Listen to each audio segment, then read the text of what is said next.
4:47 a.m. Selkirk foothills, northern Idaho. February 14th, 2026.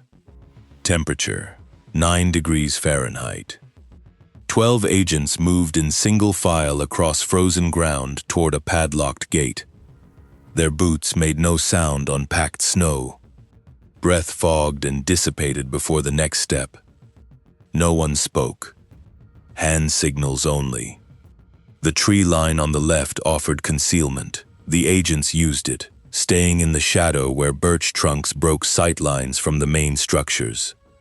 Ahead, through bare birch trees, a complex of dark timber buildings sat still on 340 acres of dormant Idaho wilderness. No lights. No vehicles. No sign of life. Except the propane line running to the dining hall was warm, and had been warm for 167 days straight.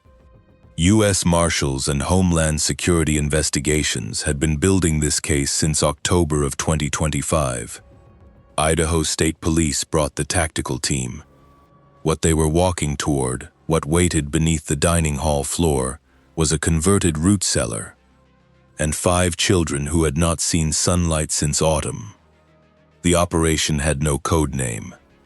The lead marshal, a 15-year fugitive specialist named Coeur, called it by its case number in every communication.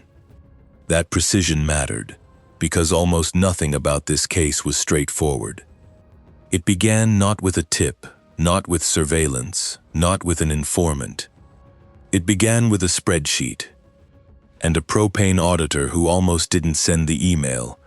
Cedar Ridge Fellowship Retreat sits at the northern end of Kootenai County, Idaho, 11 miles north of Coeur d'Alene, on a county road that feeds into US 95. The parcel is zoned agricultural recreational. Assessed value, just under $1.2 million. The retreat's website, last updated in September of 2025, listed Cedar Ridge as a youth Bible camp operating summer and fall sessions. Standard programming: archery, hiking, scripture study. The site showed a contact form and a mailing address in Coeur d'Alene. It showed photos of pine trees and wooden cabins. The website also showed, in small print at the bottom, a seasonal closure notice: Cedar Ridge Fellowship Retreat is closed for the winter season beginning October 15th. See you in June. That notice was still live on the site when federal agents breached the gate on February 14th, 2026. The sect operating Cedar Ridge was not named in its own materials. Members referred to it internally as the Fellowship of the Restored Covenant. It had no official nonprofit registration in Idaho, no state filing, no EIN number traceable to that name. It surfaced in public records only obliquely.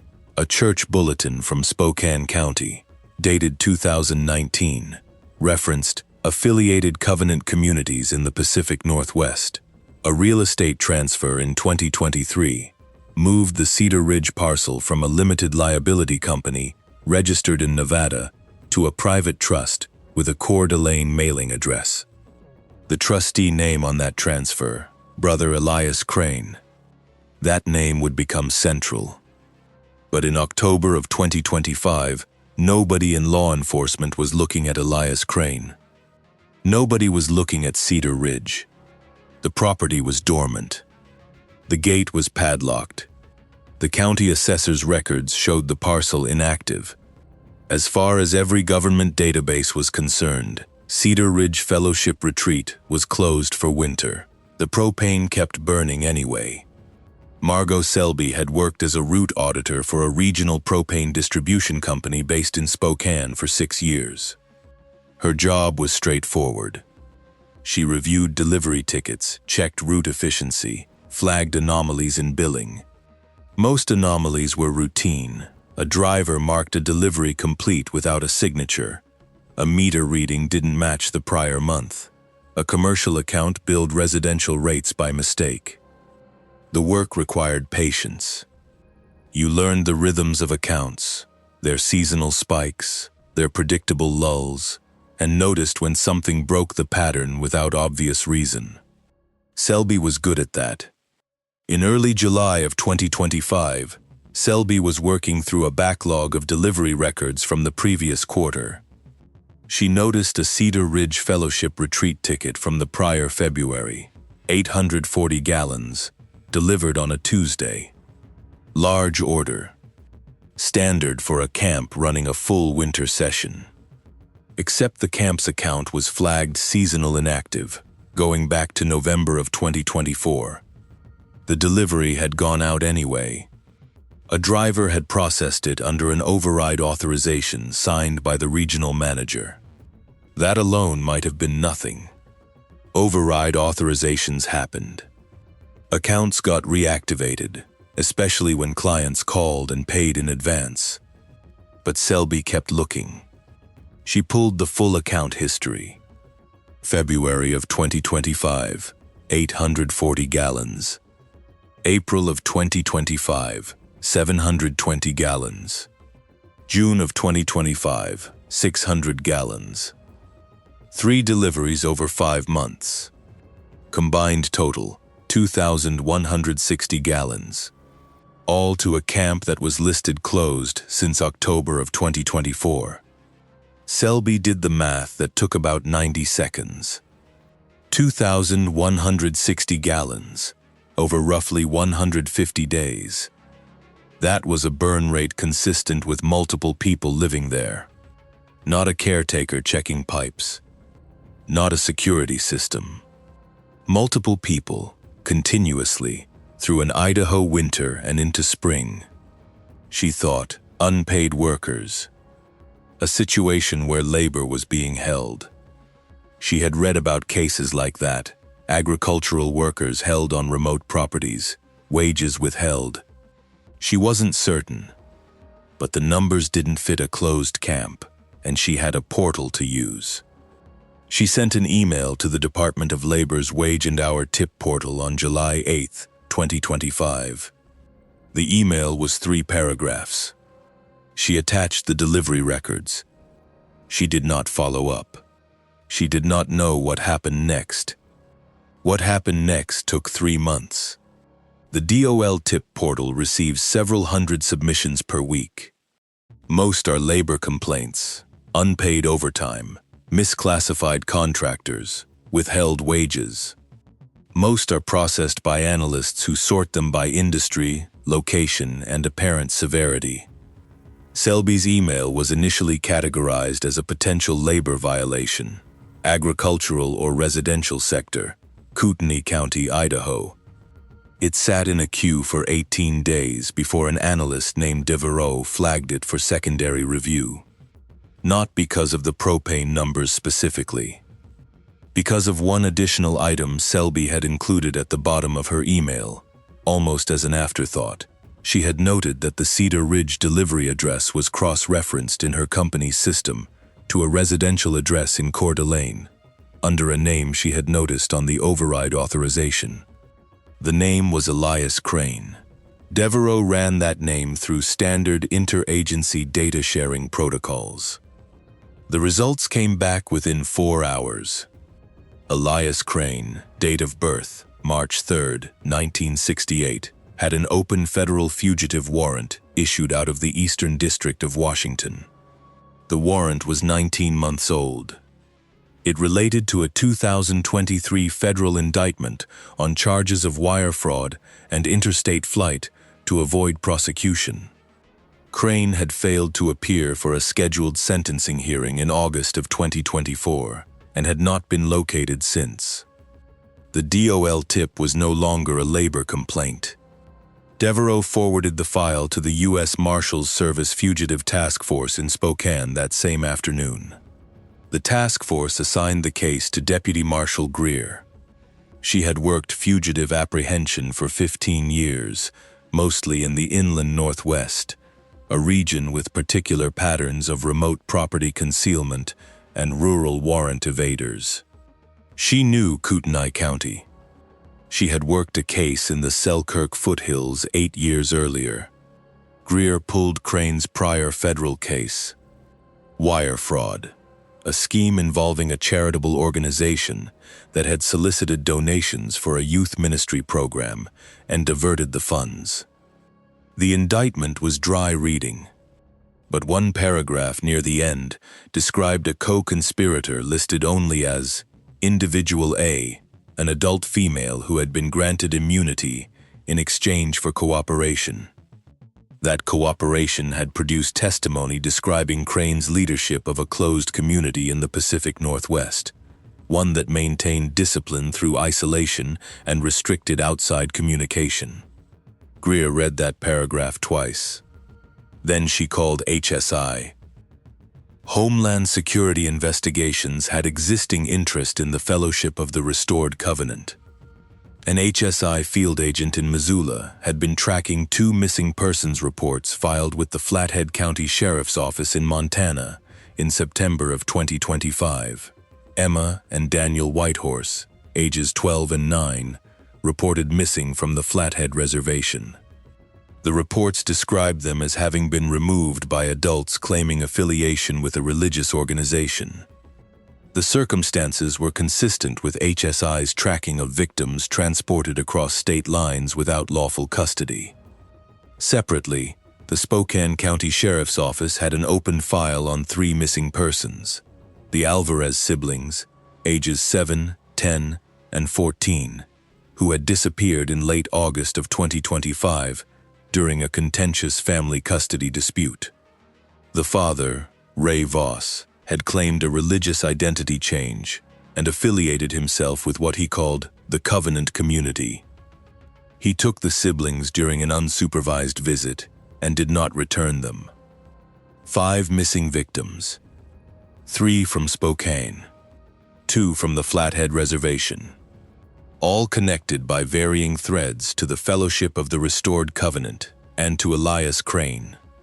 When Greer brought the Selby tip to HSI, the Missoula field agent recognized the Cedar Ridge address within 12 hours.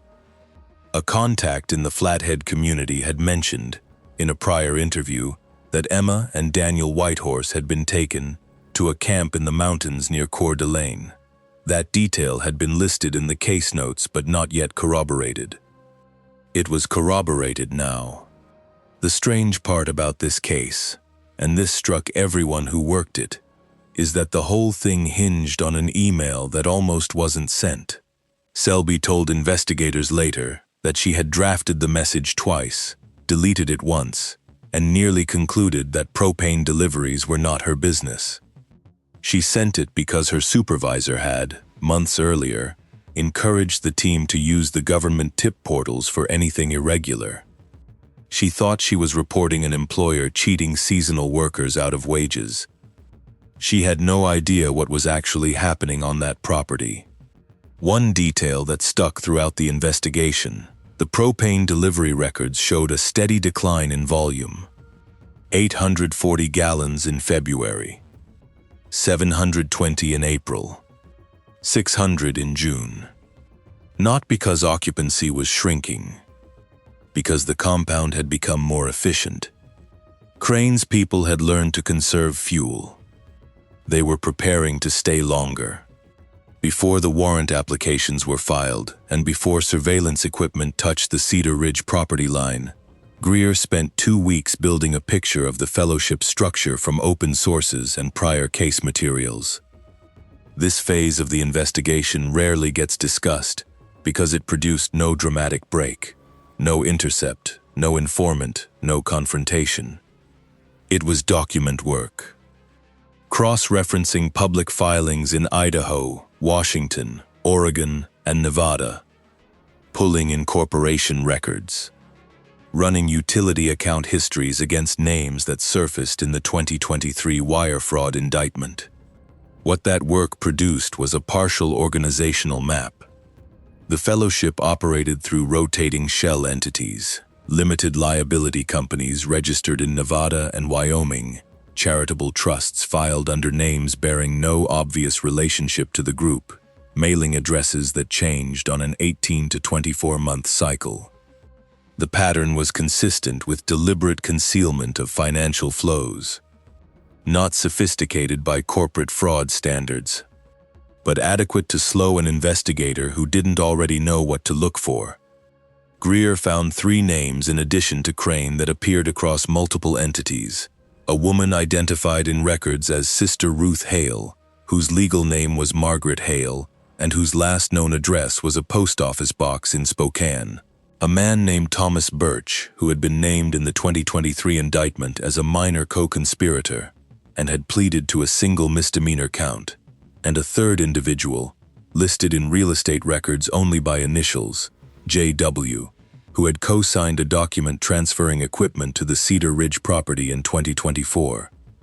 That third name was never fully resolved in the pre-raid phase.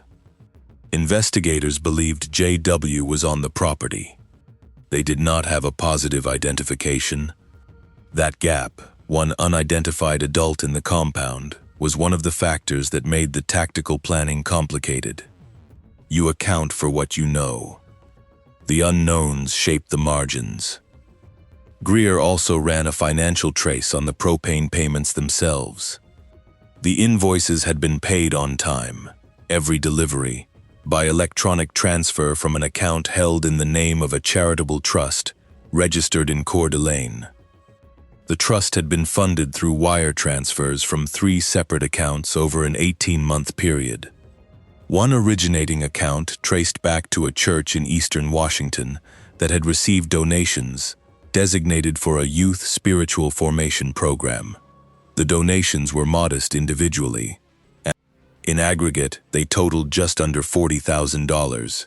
That money had paid the propane bills, the property taxes on Cedar Ridge, and approximately $6,000 in lumber and fastener purchases in the spring of 2025, based on records from a Coeur d'Alene hardware store. The lumber and fastener purchases were the most significant financial finding in the pre-raid phase. Investigators believed those materials were used to construct or reinforce the interior of the root cellar space. The receipt itemization included heavy-gauge hinges, carriage bolts, and a quantity of tongue and groove pine paneling sufficient to line the walls of a space approximately 12 by 16 feet. That was not a storage cellar being reinforced. That was a room being built. Surveillance of the Cedar Ridge property began in the 3rd week of October 2025. The operation was careful. Rural surveillance carries specific risks. Unfamiliar vehicles on low-traffic county roads are noticed. Greer's team used fixed camera positions established on adjacent federal forest land, licensed drone overflights filed as routine agricultural surveys, and thermal imaging passes conducted at night. The fixed cameras were installed over 3 nights by 2-person teams working in complete blackout conditions. Each installation required positioning equipment on federal forest land adjacent to the Cedar Ridge boundary, a process that involved carrying equipment on foot across uneven terrain for distances ranging from a quarter mile to nearly a mile, depending on the sightline required. The cameras were weatherproofed and set to transmit on encrypted channels to a receiving station in Coeur d'Alene. They captured still images at 30-second intervals and motion-triggered video. Their batteries required replacement every 14 days, which meant the same 2-person teams made return trips throughout the surveillance phase without any reduction in operational security requirements. What they found over 6 weeks confirmed occupancy.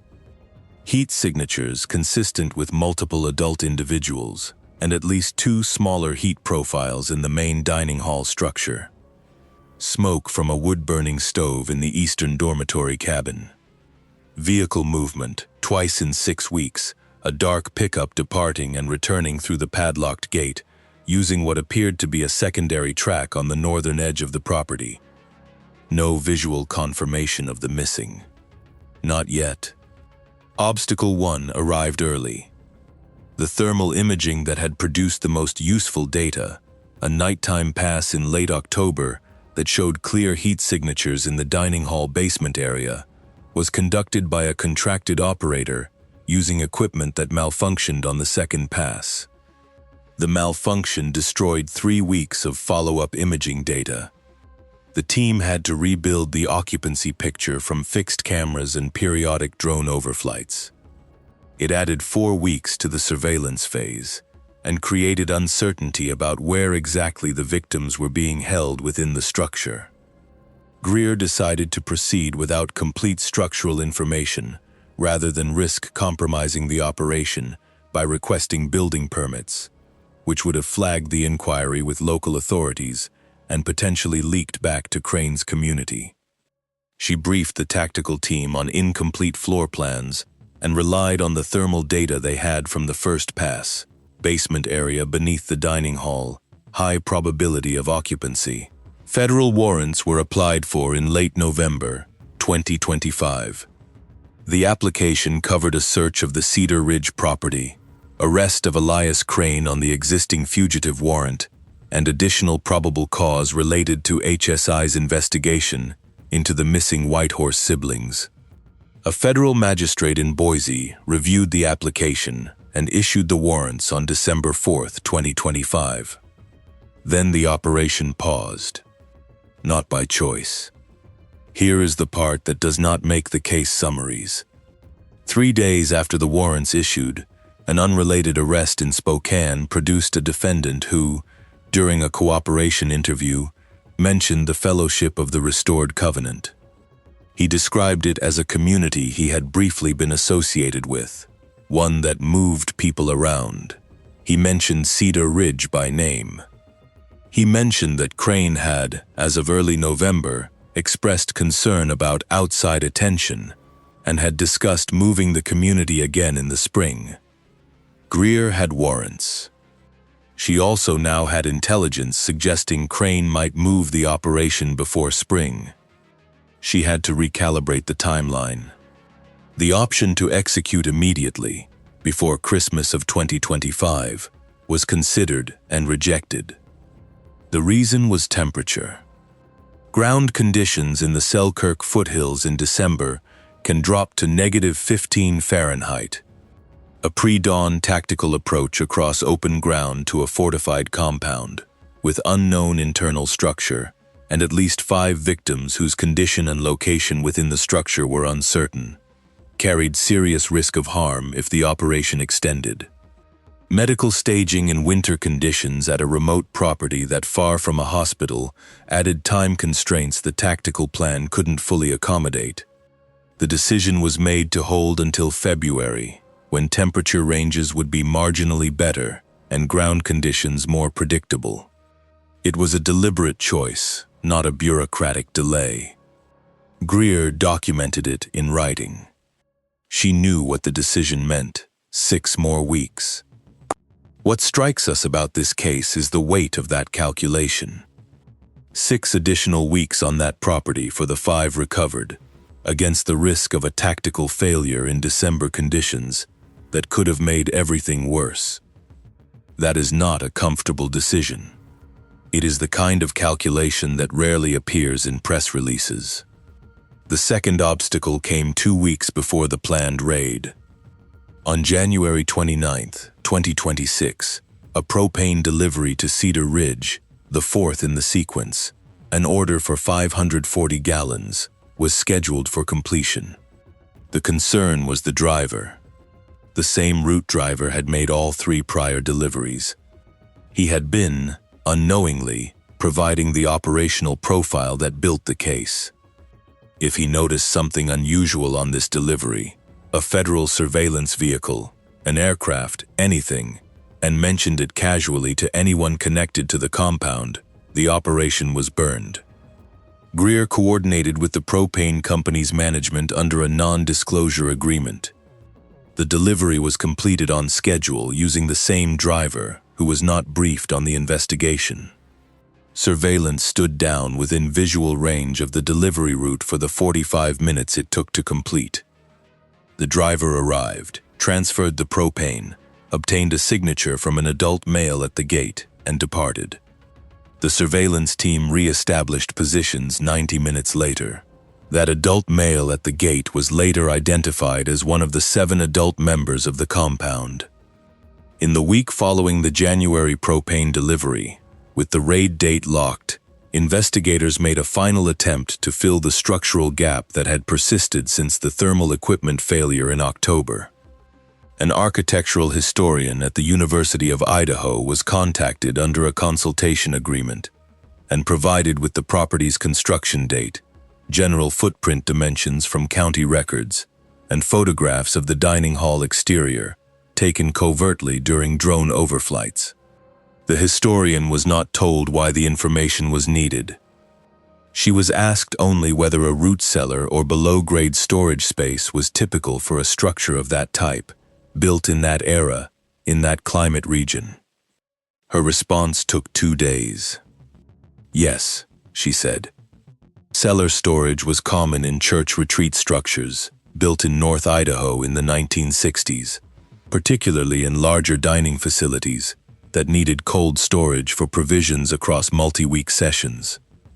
The typical entry point would be interior, usually in the kitchen area or near the center of the main floor.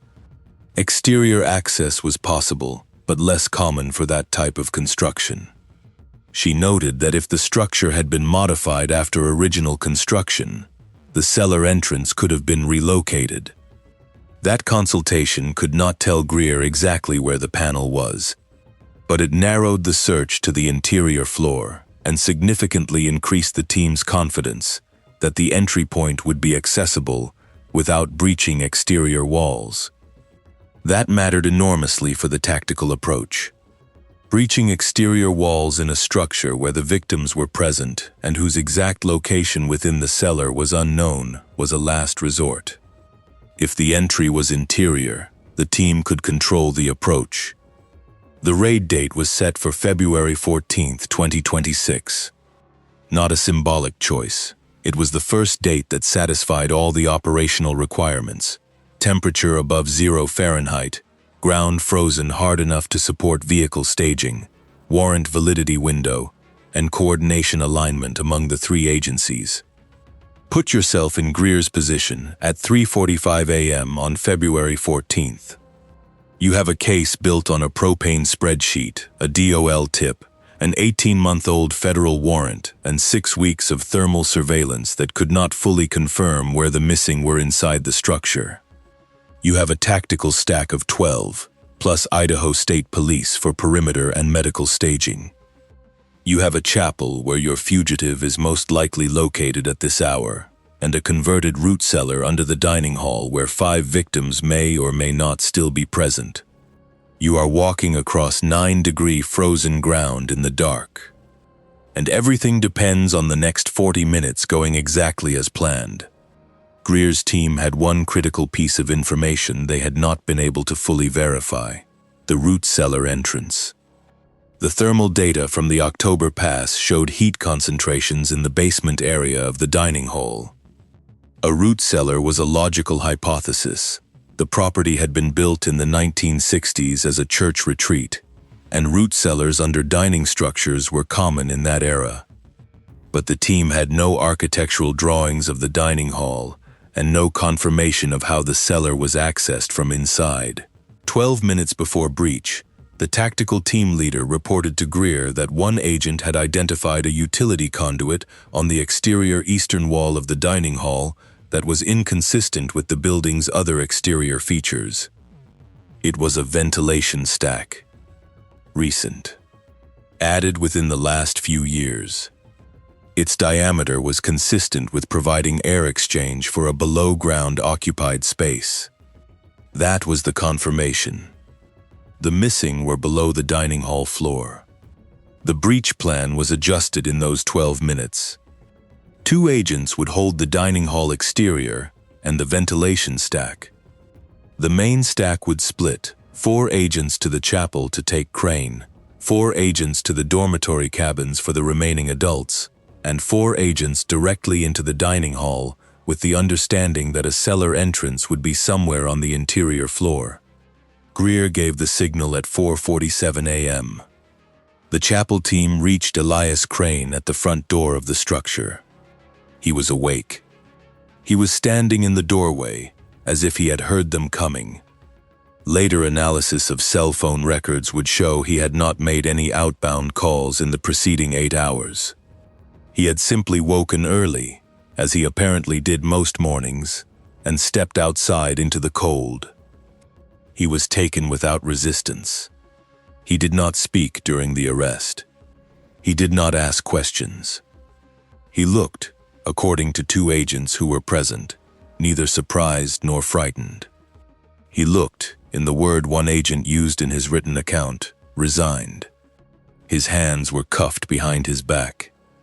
He was walked to a staging vehicle at the property entrance. He sat in the back seat without speaking for the 43 minutes it took to clear the site. During the transport to the federal holding facility in Coeur d'Alene, Crane made one statement, unprompted. He said, "The children were safe here." The transporting deputy did not respond. The statement was logged and included in the case file. It was noted, but not elaborated on, in the subsequent charging documents. At the processing facility, Crane was formally advised of his rights, booked on the existing fugitive warrant, and held pending an initial appearance. He requested counsel. An attorney was appointed within 6 hours. The attorney's first recorded communication was a written instruction to investigators that his client would make no further statements. That instruction held. The dormitory teams found 6 additional adults, 4 in the east cabin, 2 in the west cabin. All complied. No weapons were discharged. 2 adults required physical restraint. By 4:59 a.m., all 7 adults were in custody and secured outside the structures. Among those taken from the east cabin was Margaret Hale, Sister Ruth Hale in the fellowship's internal terminology, the woman whose name Greer had traced through the pre-raid document work. She was 53 years old. She had been with the fellowship for at least 7 years, based on the records Greer had assembled. She was found seated at a small table in the cabin, with a Bible open in front of her, a kerosene lantern lit beside it. Whether she had been awake when the agents arrived or had woken at the sound of the approach was not recorded. She was compliant. She did not speak during the arrest or processing. Hale's cooperation, and the limits of it, would become significant later in the investigation.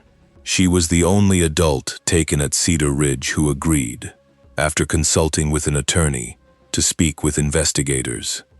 Her interview took place 3 days after the raid, in the presence of counsel, and lasted 2 hours and 17 minutes. She answered questions about the fellowship's structure and about Crane's authority within it. She did not answer questions about the victims directly. Her attorney terminated the interview when the questioning turned to the cellar and to the circumstances under which the recovered had been brought to Cedar Ridge. What she did provide, before the interview ended, was a partial timeline of the community's occupation of the property. The fellowship had moved to Cedar Ridge in early September of 2025, she said. Before that, the community had been at a different location, which she declined to identify. Crane had decided on Cedar Ridge because it was prepared, meaning investigators understood that the cellar had already been modified. The structural work with the lumber and fasteners documented in the hardware store receipts had been done before the community arrived. Someone had been to Cedar Ridge in the spring and summer of 2025 to prepare it.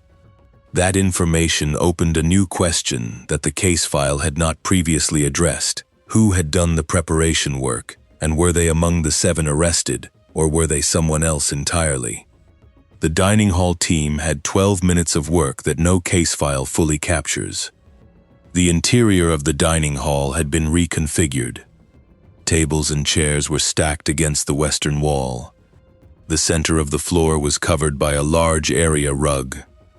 Beneath the rug, a hinged wooden panel, approximately 4 feet by 3 feet, with a recessed iron pull handle.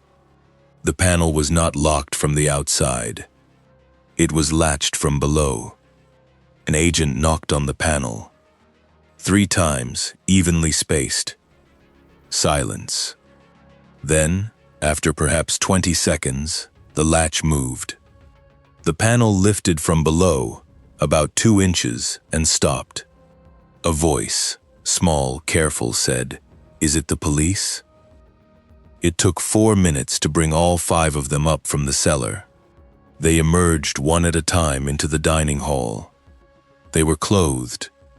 They did not require immediate emergency medical response. 2 of the Alvarez siblings were holding hands. Emma Whitehorse came up last. The lead agent had a blanket in his pack. Standard issue for cold weather extractions. He unfolded it and passed it to Emma without comment. The cellar itself was documented by agents before the recovered were fully clear of the structure. It measured 11 feet by 15 feet. The tongue and groove pine paneling covered all 4 walls, floor to ceiling, freshly installed. There were 4 narrow cot frames. 2 had been sharing, investigators determined. There was a battery-powered lantern on a wooden shelf. There were books, a Bible, 2 textbooks that appeared to be homeschool curriculum materials, a novel for younger readers with a library sticker on the spine. The sticker identified it as property of the Flathead County Public Library System.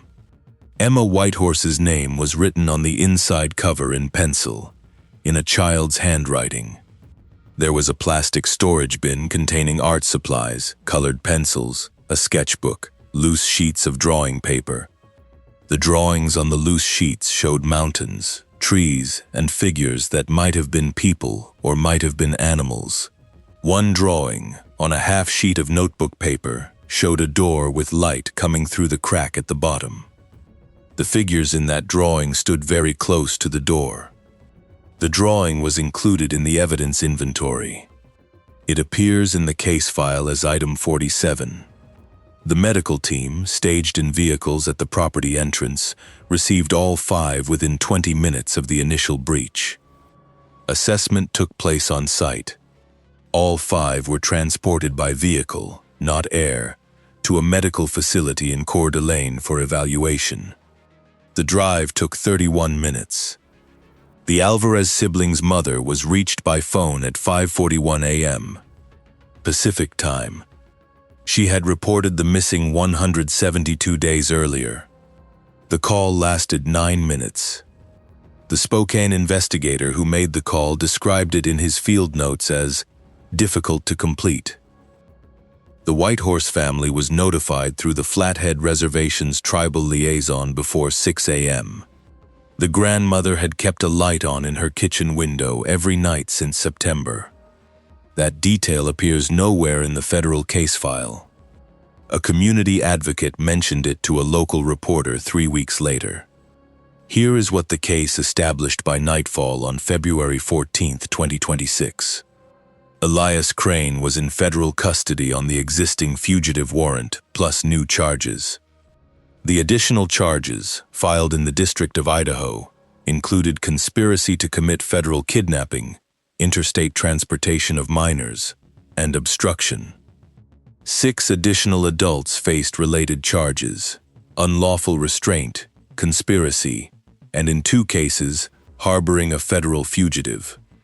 Ray Voss, the father who took the Alvarez siblings during the custody visit in August, was among the 6. He was processed separately from Crane. His attorney entered an appearance within 48 hours. Voss had a prior record of civil contempt in the custody proceeding. The federal charges represented a significant escalation. He remains in pretrial detention as of this reporting.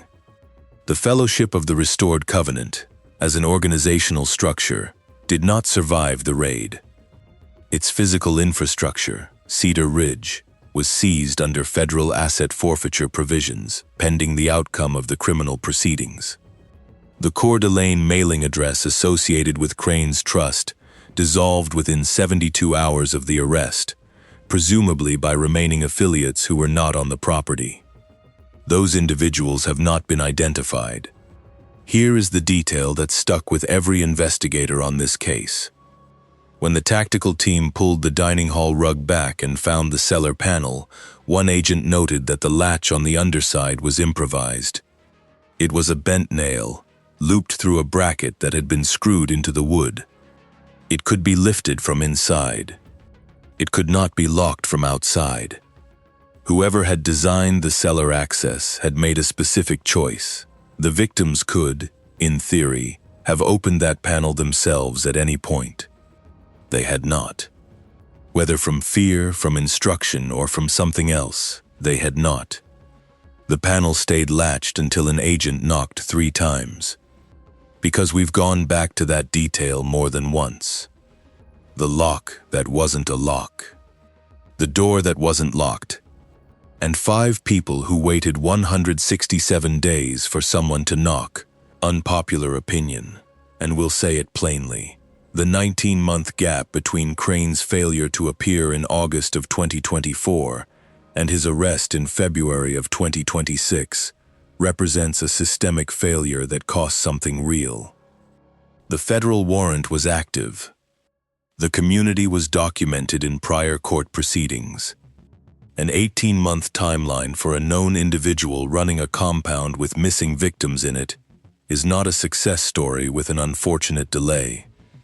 It is a process that needed to move faster. The structures that were supposed to track this did not connect until a Propane auditor sent an email to the wrong agency by mistake.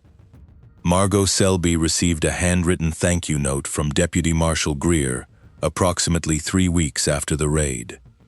The note was brief. It acknowledged her tip and expressed, in Greer's words, professional gratitude for the kind of attention to detail that makes this work possible.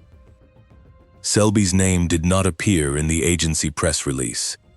At her request, she told the investigator who interviewed her as part of the case documentation that she preferred it that way. She had done her job.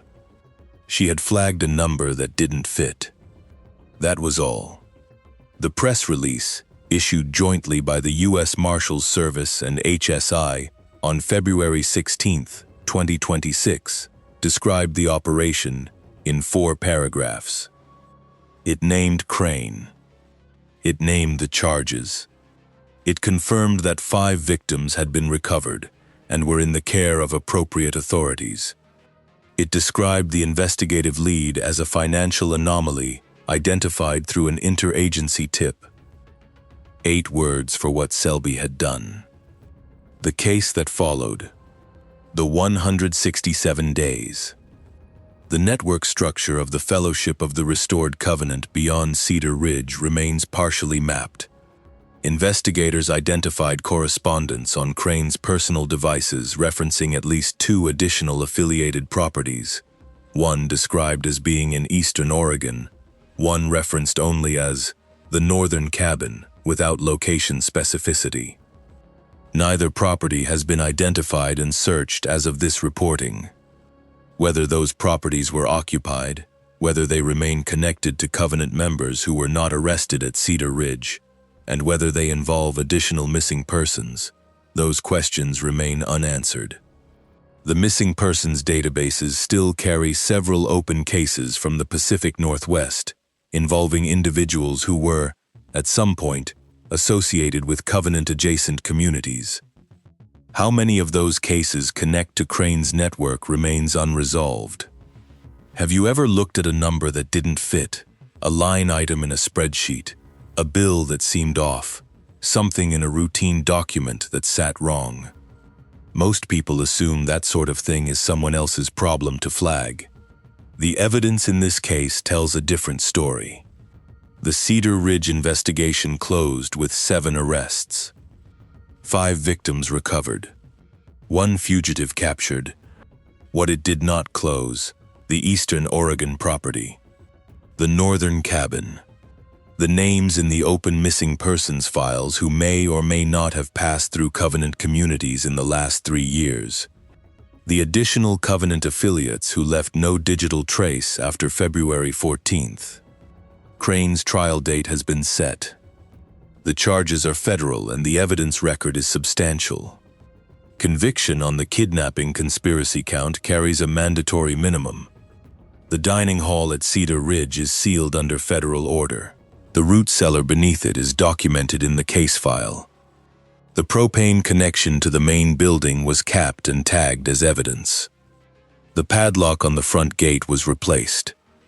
The new lock belongs to the United States government. Margot Selby still works the same route auditing job in Spokane. Her caseload did not change after she sent the email.